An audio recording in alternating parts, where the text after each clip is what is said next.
Next topic is algorithm design tools. So this is the algorithm, right? So in order to have professionalism in writing the algorithm, we are provided with the two types of design tools. All right. Number one is with the help of pseudocode, and number two is with the help of flowchart. So these two are the most commonly used tools for designing any particular algorithm. So let us see what is pseudocode, the first one, the first method of algorithm design tool. Now pseudocode, as the name suggests, it is a code. It is code written, right? So when we saw the algorithm example, we had just mentioned these steps, right? 6 steps we have mentioned, right? So those are the steps that should be followed for solving the linear search problem, right? Now the same set of steps can be written with the help of pseudocode, right? They are also written with the help of flowchart, right? So these are only steps. This is the algorithm, and this algorithm now we have to write in a professional manner. So for that purpose, we are going to use these two techniques. All right. So first one is pseudocode.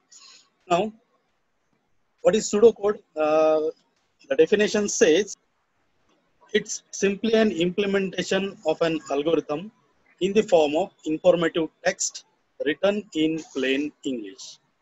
All right. So it is just a informative text. Whatever steps you have identified for solving the particular problem, that you have to write in a plain English. Number two, it has no syntax like any of the programming language, and thus cannot be compiled or interpreted by the computer. So since it is not following any syntax of any programming language, we cannot compile it or we cannot interpret it. So it has no syntax, so obviously it cannot be compiled or interpreted by your computer. Number three, pseudocode is one of the tools that can be used to write a preliminary plan that can be developed into a computer program. So it is just a preliminary plan. You just identify the set of steps to solve a particular problem. You write it in a plain English-like statement. It cannot be executed on your machine. That has to be written just for the sake of the programmer to understand what steps I have to write in my program. All right. So that pseudocode you will hand over to the programmer. The programmer will understand that pseudocode completely, and since it is language independent, any type of programmer can easily understand your pseudocode. So if you write that pseudocode in a particular language, let us say you have written that pseudocode in C++ language. So that pseudocode will be limited to the C++ programmer only, right? That will be a severe disadvantage of your pseudocode. So only the person who knows C++ can only understand your pseudocode and can only develop that pseudocode in a C++ language. Maybe the Java developer or Python developer may not understand your pseudocode. Right. So other persons, other programmers may not understand that pseudocode. The number next, different textbook often use pseudocode in their examples so that all programmers can understand them, even if they do not all know the same programming language. This is what I have discussed just now. And the last, since pseudocode style varies from author to author, there is usually an accompanying introduction explaining the syntax used. All right, this syntax, I don't mean to convey you that this is a programming syntax. All right, mind it well, it does not follow any syntax of any programming language. Syntax here mean just the step written. All right, so in order to have the clarity of your steps, the accompanying introduction, that is accompanying documentation, the accompanying explanation of each and every step is also written. Some points regarding pseudocode. Now let us see the example. All right. So two examples I have written here. Now concentrate on the first example. It is just a pseudocode written to print whether the given number is odd or even. All right. So the program name is, or the pseudocode name is odd. Now whatever algorithm we had written earlier, that algorithm is now converted into a pseudocode. So the same steps has to be followed while writing the pseudocode, right? But here you will get some professionalism. All right. So first of all, you will start. Then you will convey the programmer that my name of pseudocode is odd. All right. The next step is to create some variable. Then you will ask the user to enter a particular number, right? Then you will read that number into choice. You have declared one variable named choice. All right. So whatever user entered, that number will be stored into your choice. All right. Then here, if choice is even, then you will print no, else you will print yes. All right.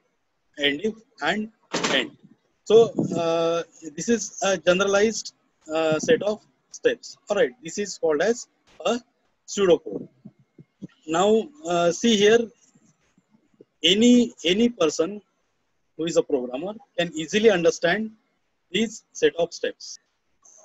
Even if that person is not knowing your Python language or maybe Java language, if he is comfortable in C language, then also he can understand this algorithm properly. The example number 2, here also we have written some set of steps to calculate the taxes. All right.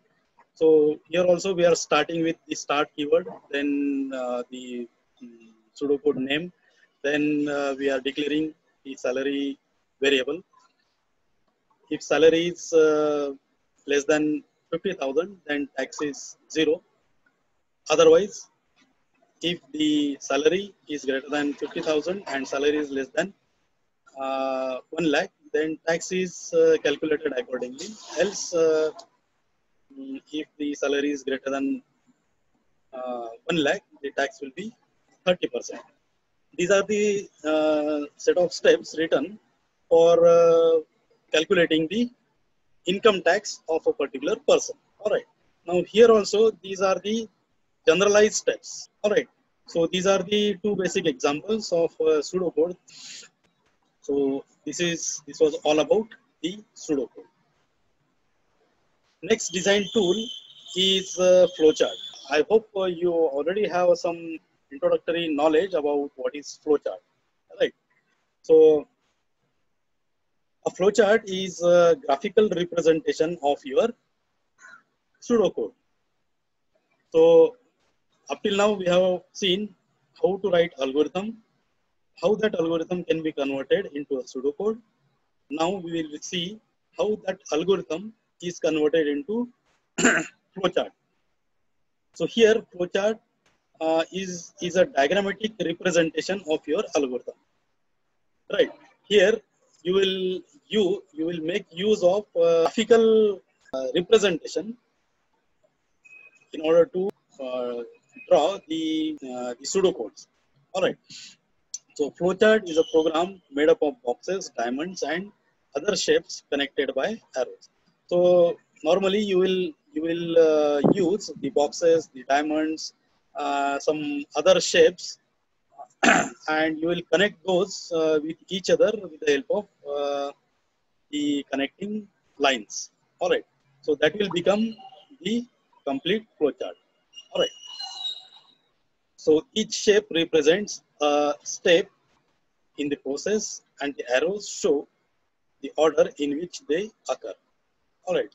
So here, whatever shape you are going to use, that will indicate a particular step. All right. A flowchart precisely is a graphical representation of a procedure or algorithm in the form of diagram. Right. You can convert a complex process into a straightforward method using a flowchart and make it understandable by all people. Right. So again, it is to convert the set of steps you have written in a plain English-like statement. You will convert it into a graphical form, right? So that it will be easily understandable by all the persons. All right. Now let us quickly see the advantages of using flowchart. So first advantage is it makes the effective use of documentation, right? So without giving any chances for paperwork, you can do sufficient documentation of the process, right? So in earlier days, people used to have a lot of documentation. They used to have pen and paper in order to describe a particular process. All right. So that is a cumbersome process. It is a more time-consuming process to identify each and every component in your process and note it down on paper and then circulate it to the all peers. They will understand it and then they will start developing the process. All right. So it was the scenario in earlier days. Now with the help of flowchart, it becomes so much easy, right? You will just have the one diagram, that's all. That diagram you will circulate to, among the peers and they will easily understand what do you want to say. All right. And you can conduct training with the aid of flowchart. Even you can also use the flowchart to train the people, right? Second advantage is clarity of the process. All right. If a new process or project is about to begin, creation of flowchart is the first step, right? So whenever you want to develop any new process or you want to solve any new problem, then flowchart, then preparing the flowchart is the first step. Actually, preparing the algorithm is the first step, as we have already discussed, and flowchart is one of the form of algorithm, right? So that becomes the first step for going ahead with your problem solution. All right, so it is the first step. Number three, improved problem solving. So the problem solving and bug fixing becomes very easy with the help of flowchart, right? Because everything will be in front of your eyes, right? You don't need to go through the documentation, the written notes, and understand it and then solve the problem, right? Even everything is in front of you in the form of diagram, right? So you can easily solve the problem. You can easily fix the bugs. Bug means it is one form of error. All right. So it becomes very easy if you are using the flowchart. Uh, even in many cases, you will have a complete problem. That problem may be very complex, right? So to solve a very complex problem, it may not be feasible to write a single flowchart, right? If you try to write a single flowchart for very complex problem, the flowchart itself will become the um, a problem, right? So you can decompose that complete problem into sub problems, right? Decomposition means breaking of a very large problem into simpler, smaller problems, right? So you will decompose a complete problem into n number of smaller problems, and you will write the flowchart for each sub problem. All right, so that it becomes very easy for tracking the errors, if any, and it may be it becomes easier for you to understand. All right. So that is the advantage of using flowchart. Then next advantage is effective communication and coordination. At present, team meetings are getting replaced by flowcharts. Yes, rather than arranging team meetings and wasting time in them, a framed flowchart depicting the actual process and expected performance with the deadline is being circulated. Now, this point is very important. See, earlier in the companies, people used to have a lot of meetings for discussion purpose, for conveying the ideas, right? So that is now going obsolete, right? Nowadays, people are using flowchart. People are making use of the flowcharts to convey the solution to any particular problem. All right, just the team leader will prepare a flowchart and he or she may circulate it among the team members. The team members will easily understand what is given in that flowchart and they will act accordingly. All right, so it will save the time and there will be no need of any meetings. Right now, this scenario is becoming very popular everywhere. All right. The last point is analysis and improvement. You can also use a flowchart to analyze the ongoing process effectively and compare the performance with the expected one. All right. So since everything will be in front of your eyes in a graphical format, you will easily come to know in which step we are presently in. Right. We are in 5th step, we are in 10th step, or we are at the end of our flowchart. You will easily understand it. All right.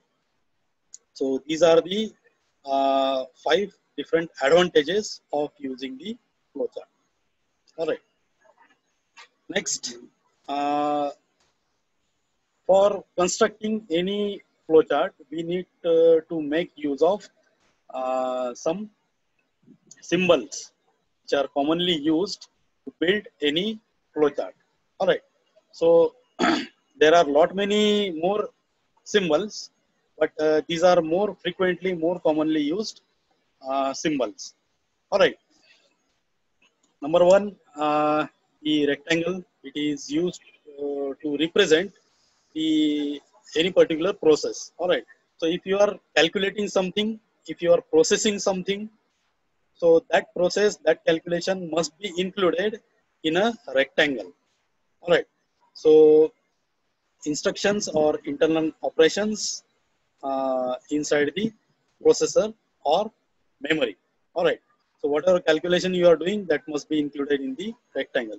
Next, input and output. There must be some input to your system and there must be some output going out from your system. All right.